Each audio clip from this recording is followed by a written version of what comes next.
Hi, my name is Kevin Thomas, W1DED, and this is Q5 Ham Radio. In this special conversation, we're looking ahead to WRTC 2026 in the United Kingdom and an exciting new partnership that has the potential to dramatically shape the next World Radiosport Team Championship. Joining me are James Cribbs NØWRL, founder and CEO of World Radio League, Mark Haynes, M0DXR, chairman of the WRTC 2026 committee, and Lee Volante, G0MTN, Director of Rules and Selection for WRTC 2026. We'll be talking about the team-up between World Radio League and WRTC 2026. Together, we'll explore how this collaboration came about, what it means for competitors and spectators, and how it could reshape the way the world experiences radio sport. Thanks to DX Engineering for supporting radio sport at every level, from casual operators to the world's top competitors. Their gear and expertise help make events like WRTC possible. Gentlemen, thank you for joining me. Very nice to see you. Here. Thank you. Mark, I'm going to pass it off to you first. Why don't you give us some background about why you were engaging in a partnership with World Radio League? Where did that all come about? Well, I think it was probably Dayton a year and a half back when I was introduced to James, and we kind of hit it off straight away, really. And James explained his platform and the wonderful things that he was doing and setting that up and developing it in the contesting world, sort of mainly around contesting and POTA. But it was very clear that James is very skilled and very able and was always looking at further ways to put something back into amateur radio, but was sort of wanted to get involved in the more sort of,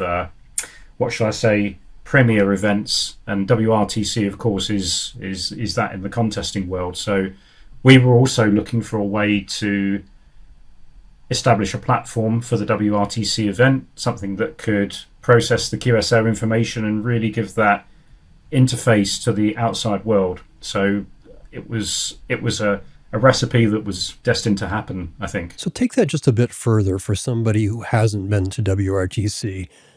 What were you trying to accomplish via WRL? Really to have something that is able to demonstrate the QSO information real time and also show where the teams are ranked at any one time, the scores that they have, but also to be able to do things with that information that can show trends or maybe show how one team is excelling compared to another.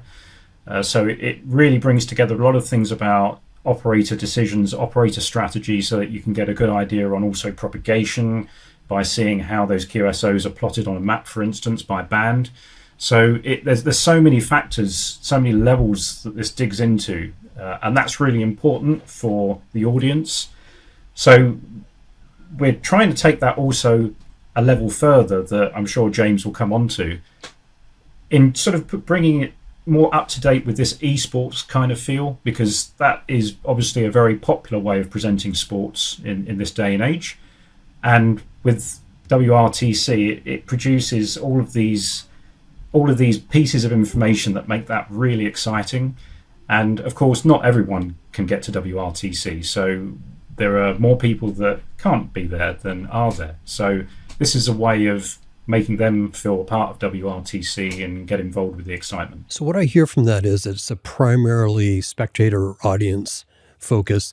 Are there anything in this for the competitor? Yeah, it's an interesting thought, because I actually, observing one of your previous interviews with some of the competitors, they were saying, "Oh, wouldn't it be great to have the real time scores on the competitors in their visibility?" We haven't decided on that yet, actually. It's an interesting topic that we need to discuss, but there is a way that could happen. But it's also, speaking from personal experience, it's always, I think, has an element of excitement and on having that, not knowing what's going on, having that suspense. And so there are pros and cons, I think, but certainly the way contesting is moving more so these days as the years pass is that the real-time scores is the scoreboards are there and more people are using them, and maybe that's the way it needs to head. But it would be interesting maybe we could do a survey, Lee. We could put that out there and see what people how people feel about that. And James, I'll turn it to you. So you and Mark are talking in Dayton, and I know from our previous interviews, you're a big idea guy. Anything's possible.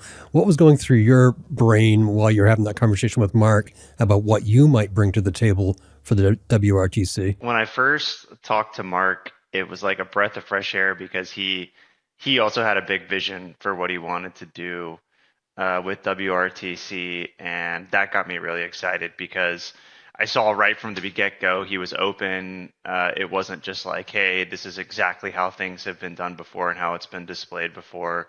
He wanted to turn it into something that was truly engaging, and that's exactly what I wanted to do with World Radio League. So it was like the perfect venue for that. And I mean, you think about, Kevin, like any live competition or any competition you watch, you know, if you're looking at F1, you have data to look at about how fast the laps are. If you're watching a baseball game, you can see how fast the pitches are and how many runs per inning. And this is all data that's being presented to you in real time during the sporting event.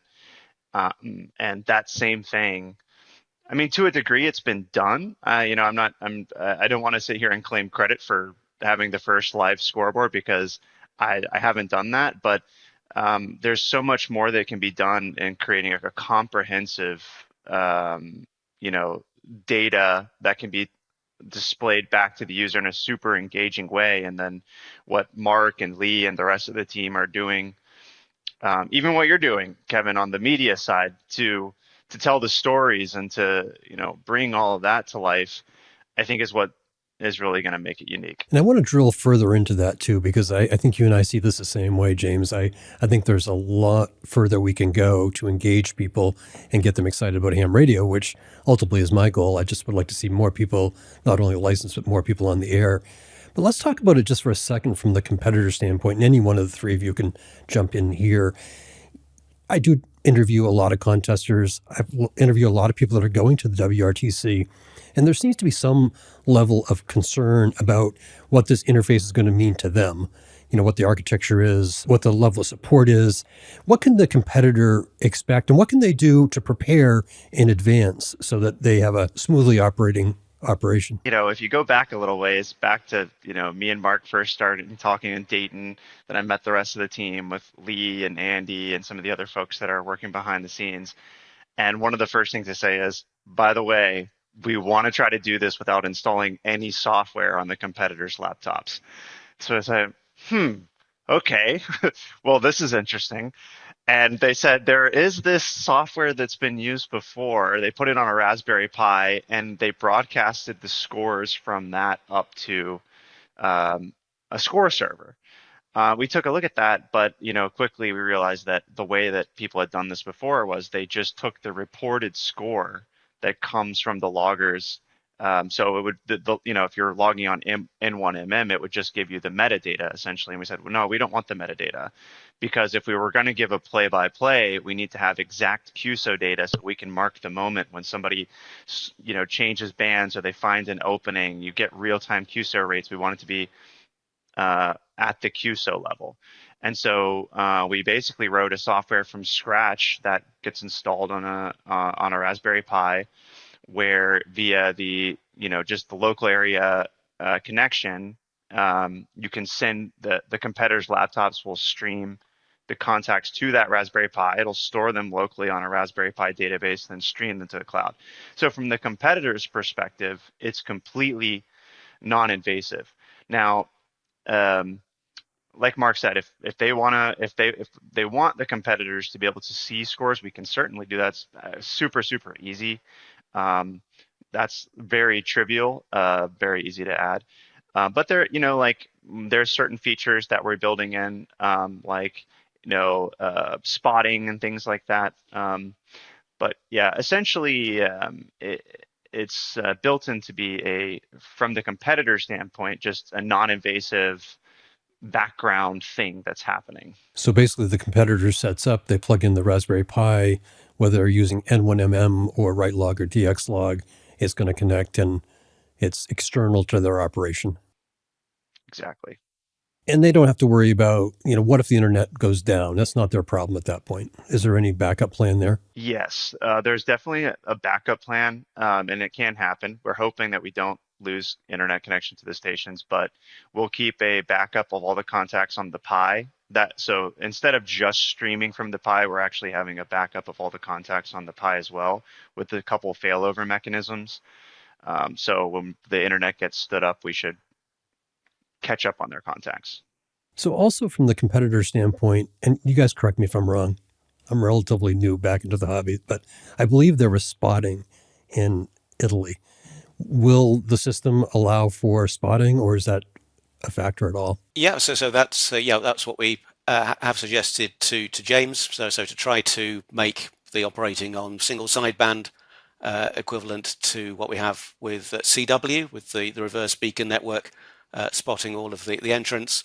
If you're there just with the puny 100 watts, trying to make your way on 80 meters amongst the titans of the different HQ stations, then yes, we think that if we can detect that a station has been running, i.e. has made, say, a few contacts on the same frequency in a short period of time, then we can use the system to trigger a DX spot out to the spotting network.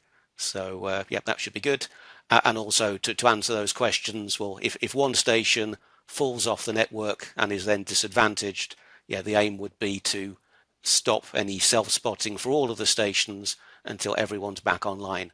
So absolutely, we want to have equivalence between all of the competitors. So I have been back in the hobby long enough and in contesting long enough to know there's a tension sometimes between what the competitor is doing, and oftentimes they want to maintain some privacy around that, some silence around that, versus what the audience wants. And what we want, I think, is exactly what you're going after. Like, can I get more data? Can I follow what's happening? I find it really exciting if I'm not on the radio.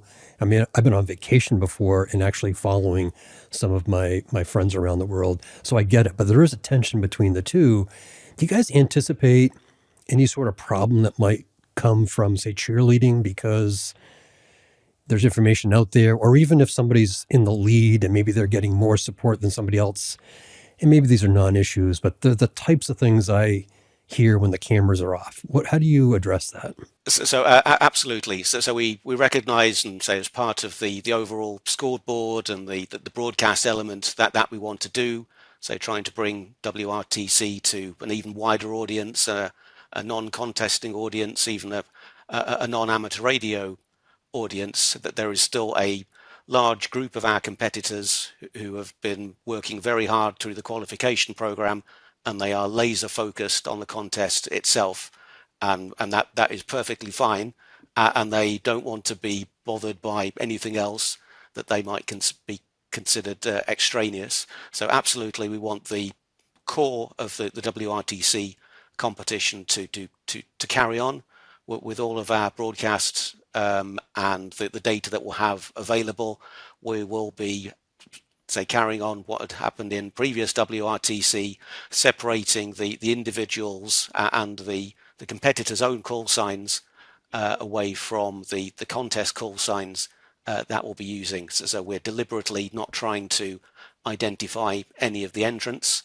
Of course, say, as soon as someone from, say, Australia or someone with a very well-known voice starts transmitting on sideband, word does get out, but we're trying not to amplify that on purpose. But as you say, sometimes there can be some unwanted cheerleading as well.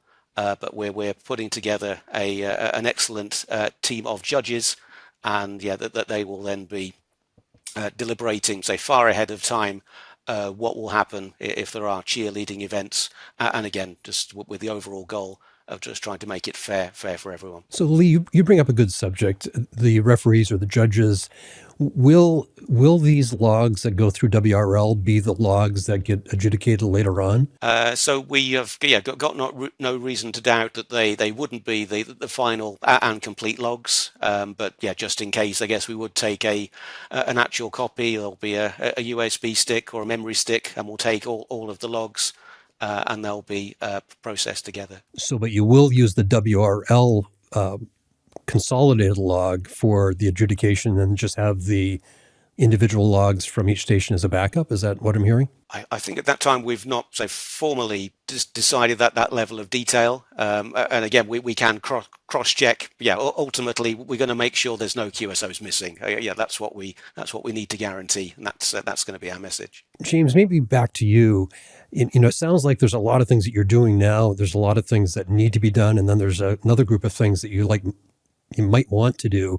Where are you in that process? I mean, obviously we have a few months to go, but it must be a little bit nerve-wracking to be there in World Radio League headquarters with the WRTC, 7-8 months away? Yeah, it's funny that you asked that because I spent my entire day today and working on databases.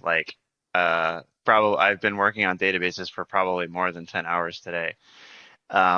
We have a go live to a new database on Tuesday at 4:30 a.m. My time, and a big reason for the reason we're doing a database upgrade is, number one, just support the existing user base, but being about 8 months out from WRTC, upgrading to something that's built for handling 100 million contacts plus, and being extremely fast on analytics on those contacts.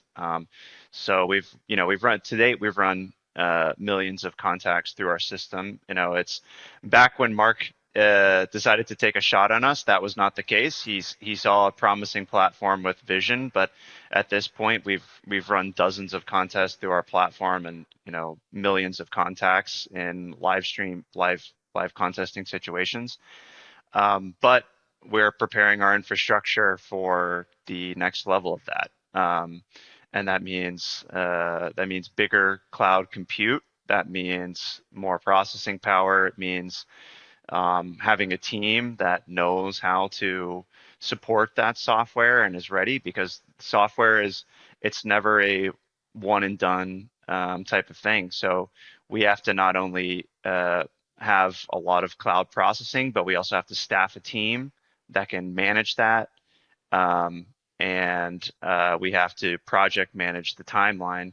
Like even at the end of October, for instance, we were just talking to Lee this morning, even though right now we are not heavily working on the user interface, we're still looking for opportunities to put the Raspberry Pis back online and push more data through the system so that we're having continual milestones throughout between now and WRTC to avoid surprises. Everything in software development takes about twice as long as you think, if not 3 times, and it's about twice as expensive. And ultimately, this is just a custom software package that we're building here for WRTC. You had mentioned that before, that you had written specific software for the WRTC. Does that mean that the existing WRL software is different, will always be distinctly different? Well, so the WRTC just has very specific things about the contest, and also because of the importance of it, we kind of want to segregate the data a bit. So for instance, in WRTC, the call signs of the teams are assigned just before the contest, and we don't want to reveal the operators of that call sign on the scoreboard. So we have some interesting requirements like that make it such that the application level code actually has to read the data differently than it would for a normal contest. So there's definitely going to be elements of the contest that are transferable to other contests, but it has very unique requirements. Do you feel as though the infrastructure improvements that you're going to have to go through for WRTC will impact WRL overall positively? Oh, yes, definitely. The new database that we're moving to is just incredible. We've moved to a very particular type of cloud-hosted Postgres database with a very strong data structure, and it's it's just awesome. James is doing fantastic work. So I think the early days of what James and Brad and the team have done. So they've been focusing on the back end, on the mechanics, to make sure that the QSOs could be collected. And we had a very successful field test in the IARU HF Championship this July. So using the software, using the Raspberry Pis actually in the field, using the WRTC station equipment. That was a good learning exercise. And then from there, the database is being bolstered. And then the final layers and the cherry on the top will then be delivering all of the visualization requirements that we've been talking about and discussing over all these months. So I think it's all coming together nicely. So I did hear a lot of positive feedback from the IARU test. Do you plan, and this could be for Mark and Lee or James, do you plan additional tests that put more and more pressure on the system to make sure it can handle the number of QSOs you're hoping for? In the short term, I think we'll be taking some of those Raspberry Pis across to the Mike 6 Tango Superstation for CQ Worldwide Phone, and then maybe 8 or 10,000 or even more QSOs, as it's looking like it's going to be a very exciting event, judging from your previews with Kristan and Bratso. And so we'll be certainly giving the new and upgraded WRL database a good test with those QSOs there. So Mark, you're in the unenviable position of getting all the positive and negative comments from competitors. What are you hearing from the competitors now that you have a roster? And congratulations, by the way, that was exciting to see that come out. Are you getting any feedback from them about the WRL partnership? The early days, when we first made the announcement, there were quite a lot of the contesting guys saying, "Who are these guys?" And it was WRL. So there were lots of questions coming in. Who are these guys? Are you sure? All these kind of things. Trust me, it's fine. And the way that the relationship has solidified between James and the WRTC organising committee, it's just proving day by day that we're very confident that it was the right decision. And I think now, as time has gone on, certainly in the past 6 months, and since we did the test event during the IARU contest 2025, there are lots of people, I've shared some of that information and that data, and I even shared some of it live with some of my sanctioning committee contacts, and they're very encouraged by it, and so I think this is going to be a really interesting 9 months ahead. And I think as James further develops the package, and we can maybe show some enhancements that we're planning to use during the actual event, hopefully people will be excited by those. And it's a really interesting point that you raised, Kevin, about what difference will it make for the operators, and I think that's something that between us we need to look at that, and because this is all about trying to move the WRTC event experience with the times. And as you know, Kevin, we're really focused on newcomers and youth, and using this as an opportunity to really promote our hobby. And a lot of people that are hungry for competition, this is the perfect opportunity to get them engaged. Because, I don't know about you guys, but whenever I explain WRTC to somebody that has never even heard of amateur radio, you maybe spend 5 minutes just explaining, and the response is, that's really interesting, that's really exciting. Why have I never heard of this before? Morse code? Still using Morse code? That's incredible. They're the kind of things that I hear from these people. So we are really focused, and always have been focused since we put our bid into the sanctioning committee, that we want to really maximise the opportunity of this event.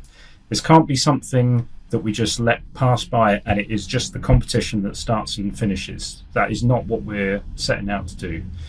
We want to use this to promote, to do outreach, to get school students along to the experience on the build up to the WRTC event. We want those people to then go on and take their licenses.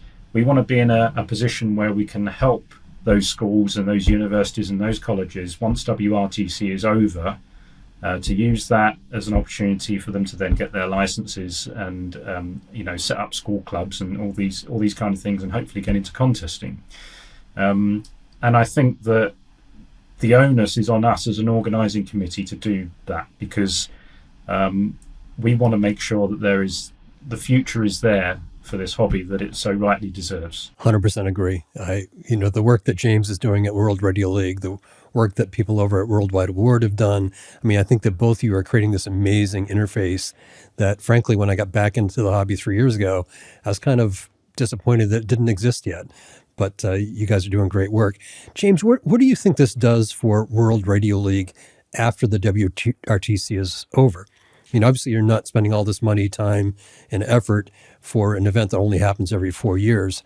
What does this mean to you? Yeah, great question. I mean, if you kind of go back to the origins of World Radio League, we came from Ham Radio Prep, right? I founded Ham Radio Prep back in 2017, and we wanted the very first World Radio League. We just wanted a way for people to be able to log QSOs in the cloud in a very simple, basic interface to teach new ham radio operators how to log contacts and to be able to participate in some of the fun of tracking their country and things like this, but without having to download any software on their computer. They could just do it in a couple clicks, right?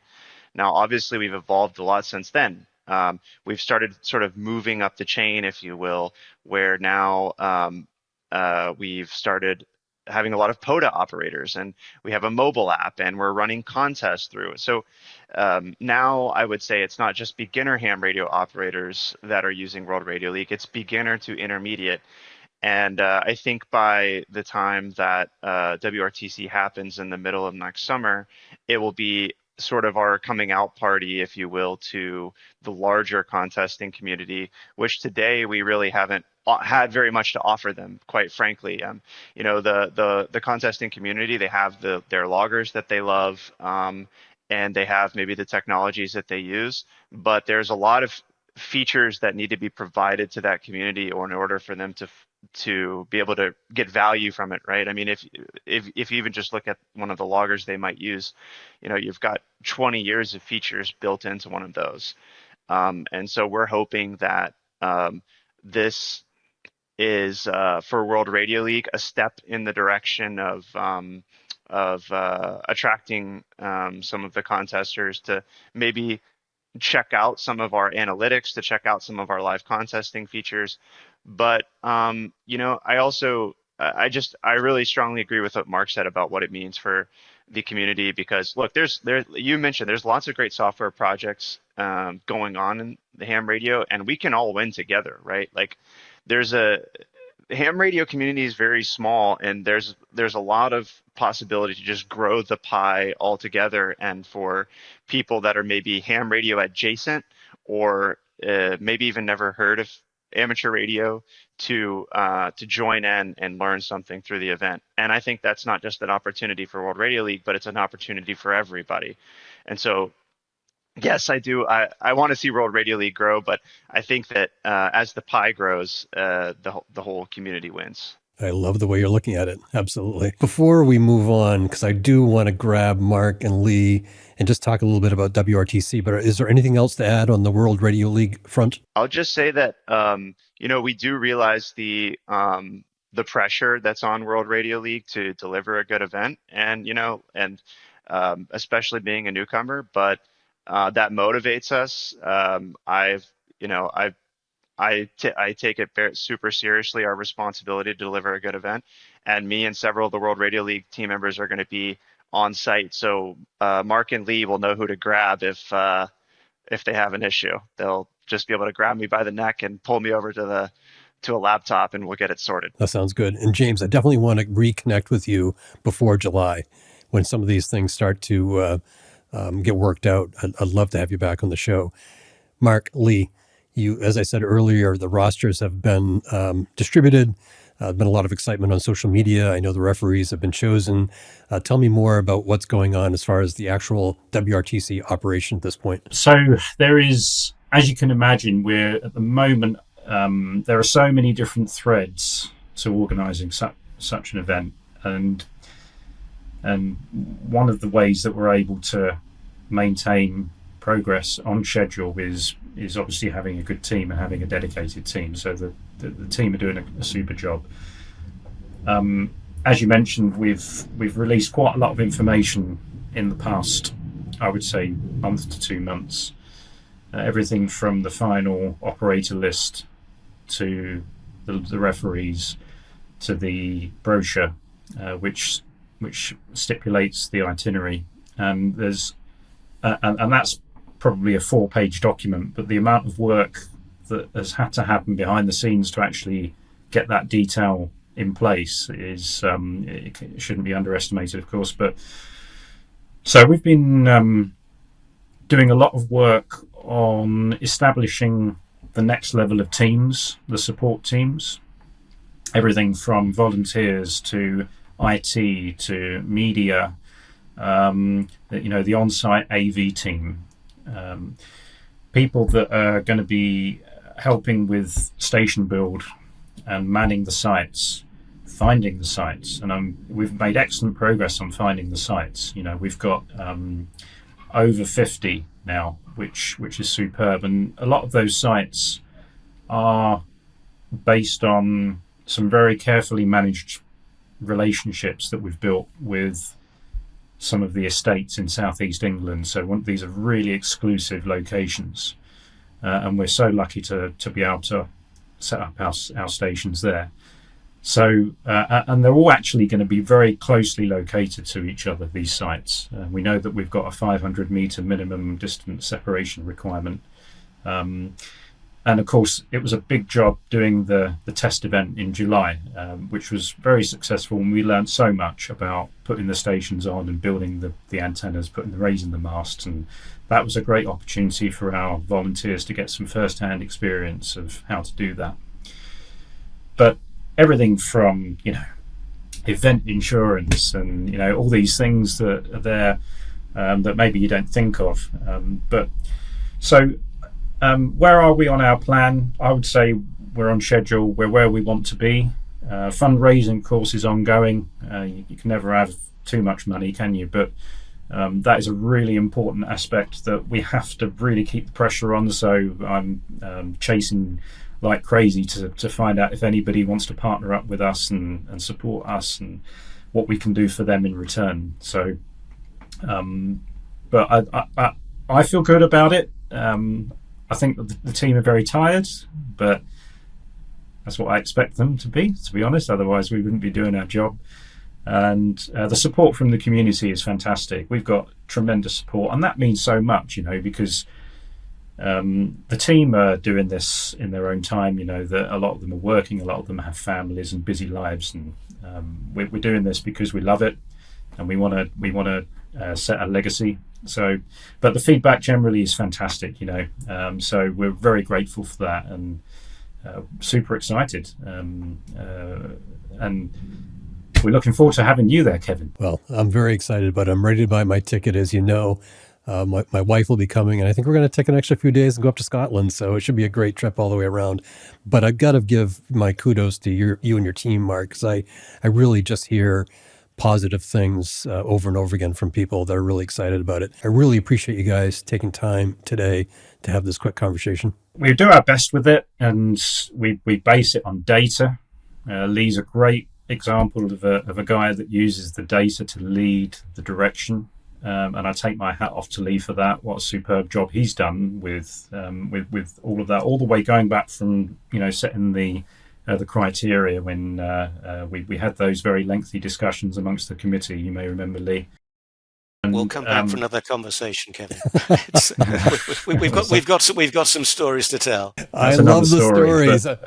But this is never going to be a perfect equation. The radio, as we know, is a black art, and you're never going to end up with a perfect scenario. Okay, and I think everyone who's involved with contesting and radio understands that.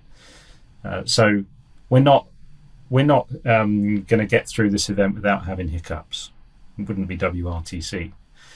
But it's about how we manage that and how we set ourselves up with mitigations, and doing the right thing at the right time. So we're very focused on that. So we'll do our best, and we're looking forward to a great competition. And thank you for keeping me on schedule. I see the clock here, and it's just about time for me to go. Thank you all.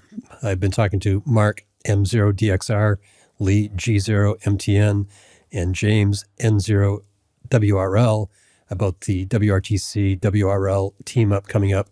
My name is Kevin Thomas, W1DED with Q5 Ham Radio 73.